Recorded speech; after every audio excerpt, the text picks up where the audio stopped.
Buenos días, tardes o noches tengan ustedes, queridos oyentes.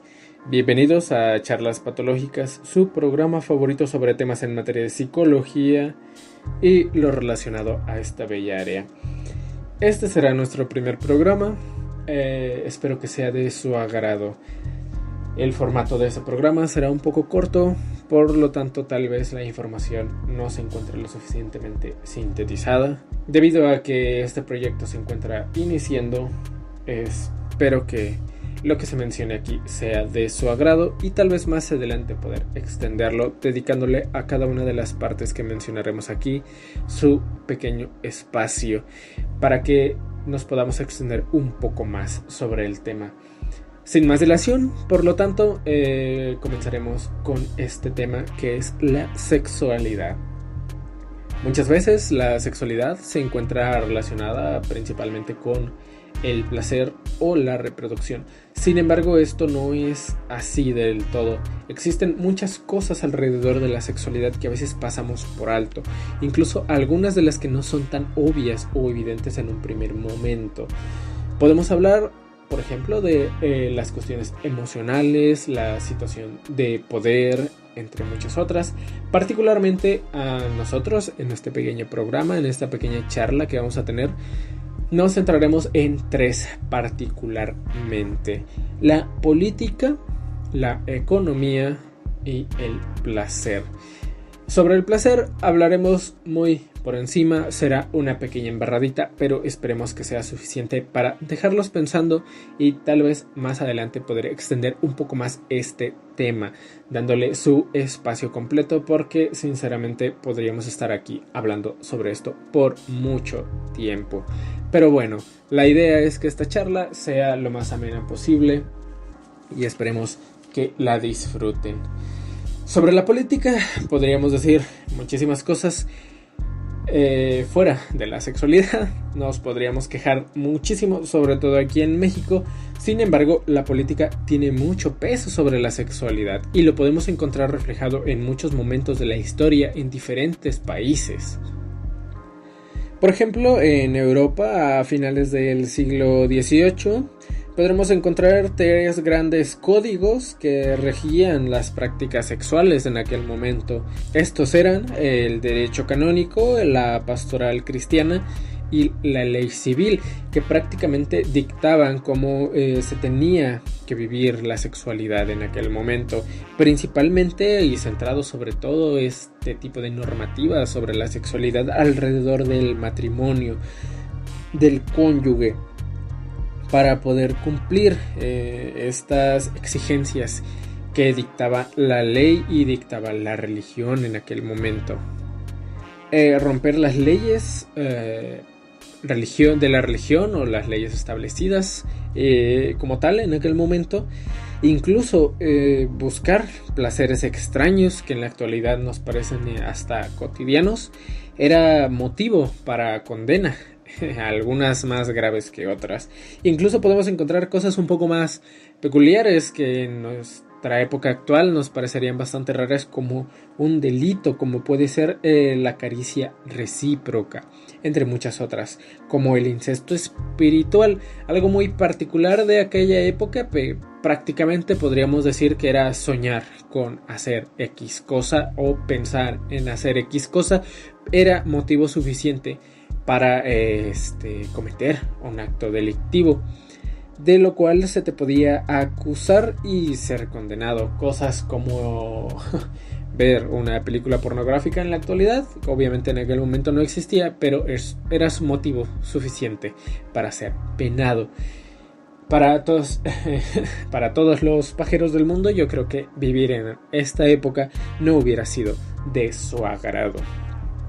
Podemos encontrar otros países, uno particularmente que me gusta siempre recalcar cuando se habla sobre el tema de la política y su relación con la sexualidad, es Japón.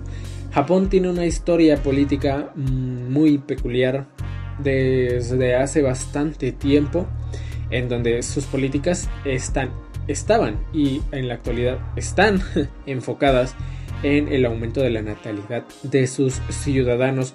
No es sorpresa para nadie que en la actualidad Japón tenga un problema de natalidad muy grande. Sin embargo, hay que recalcar que este problema no es actual. En realidad, desde el Japón feudal podríamos comenzar a observar este tipo de crecimiento de natalidad, aunque claro, en aquella época no era tan exagerado como lo que podemos encontrar en la actualidad. En la actualidad es un conjunto de factores más grandes que son, entre muchas otras cosas, derivados de cómo se formó el carácter sexual de la época, que en la actualidad ha degenerado en un machismo muy grande en la sociedad japonesa. Pero no es de lo que vamos a hablar. Algunas de las políticas que podemos encontrar posteriores al Japón feudal son, por ejemplo, el hecho de que las madres que cuidaban a sus hijos tenían ciertas facilidades por parte del Estado o recibían ciertos bonos y ayudas del Estado para que continuaran criando a los hijos. Durante el Japón feudal y antes, las mujeres tenían sus trabajos, los cónyuges tenían sus trabajos y tanto esposo como esposa tenían sus ahorros, su dinero, sus ingresos, y estos no eran necesariamente compartidos entre ambos, y cada uno mantenía su apellido y su trabajo, aun si se casaban. No siempre esto era así, evidentemente. Sin embargo, pues bueno, podemos observar que había una situación más equitativa en este aspecto del matrimonio, lo que ocasionaba que las mujeres, al tener responsabilidades en el trabajo, no se quedaran tanto tiempo cuidando a los niños, lo que dificultaba pues que tuvieran una gran cantidad de hijos, que con toda esta parte de las reformas de las políticas en la época comenzaron a hacer un aumento en la natalidad.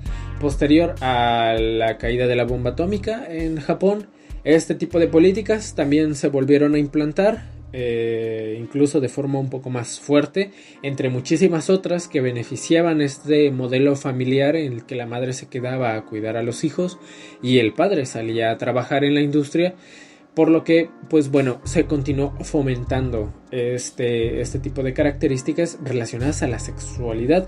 Y hay que ver cómo esta parte de la política afecta muy directamente la psique de la sexualidad, porque se ve como un aspecto más reproductivo, y en la sociedad japonesa se puede observar estos matices en donde incluso esta situación de engañar a tu pareja una vez que están en el matrimonio no es tan rara y no es tan mal vista como podemos encontrar en otros países, precisamente porque la visión del matrimonio es la procreación, no necesariamente la satisfacción que conlleva desde el aspecto sexual necesariamente. Aquí hablamos de procrear, un matrimonio como la procreación, que podemos encontrar factores políticos muy fuertes detrás de esta forma de pensar desde hace, como lo mencionaba, posterior a la época feudal, y que se incrementaron todavía más después de la caída de la bomba atómica, pues bueno, para tratar de aumentar la natalidad en aquel momento. Y como podemos ver en la economía japonesa, pues fue algo que en realidad sí funcionó, sí tuvo su peso, sí tuvo su valor, que tal vez está repercutiendo de forma negativa en la sanidad mental que puede tener un japonés en el momento. Sobre esta misma línea, y como consecuencia podemos encontrar, por ejemplo, lo que podríamos llamar la sexualidad como una forma de economía útil, la sexualidad económicamente útil. Podríamos pensar aquí tal vez sobre la situación de la prostitución, y ciertamente tiene cierto valor. Podríamos encontrar, por ejemplo, casos como Oslo, en donde la prostitución es un factor importante para el turismo, por consecuencia un factor económico importante para esa nación. Sin embargo, nos referimos aquí un poco más específicamente a cómo la sexualidad puede dictaminar el crecimiento económico de un país. Un crecimiento demasiado acelerado puede perjudicar a una nación, y el control de la natalidad es una parte relativamente bueno, no relativamente, muy importante para una nación. No se puede permitir un crecimiento tan acelerado de la natalidad, ni tampoco un decrecimiento tan grande. Un aumento excesivo en la natalidad puede causar problemas en las necesidades básicas, desde la alimentación, la salud, el acceso a medicamentos, agua, las condiciones laborales, incluso el acceso a la educación que pueden tener un individuo. Por lo que tener esta visión o este conocimiento de la sexualidad como una forma de crecimiento económico es importante. En la actualidad, por ejemplo, el sistema de jubilaciones está desapareciendo y en algunos lugares incluso se está promoviendo que la natalidad comience a decrecer. No necesariamente para mejorar este sistema de pensiones, sino porque quieren que desaparezca en un futuro. Hay que modificarlo. En México esto ya se está comenzando a ver poco a poco. Las reformas que se están haciendo sobre este tema, cada vez se incrementa más el periodo que tienes que trabajar para que puedas ser pensionado. Pues recordemos que cuando surge el sistema de pensiones en México se hace con la intención de que puedas disfrutar de tu pensión con un lapso estimado de vida después de tu jubilación de 5 a 10 años, es decir, disfrutarías de tu pensión muy poco tiempo. Sin embargo, en la actualidad, con la esperanza de vida tan grande, pues esto ha ido cambiando. Pero ¿a qué me refiero concretamente con que se busca incluso decrecer la natalidad? Pues bueno, que este sistema de pensiones desaparezca y que las personas que vengan detrás no sean tantas, precisamente para que no se les pague tanto, para que no exista tanto desvío de recursos, para que el sistema económico no se desmadre. Esta visión a lo mejor de la sexualidad no la tenemos tan en consideración. Incluso podríamos hablar aquí de una teoría personal de la cual no estoy seguro si ya se ha hablado en algún tema, pero yo se las comparto. Considero que la cosmovisión o la visión que pueden tener una sociedad o un conjunto de personas, un grupo, sobre la sexualidad y cómo se vive, puede ser determinada en gran medida por la situación que se encuentre este grupo o esta sociedad.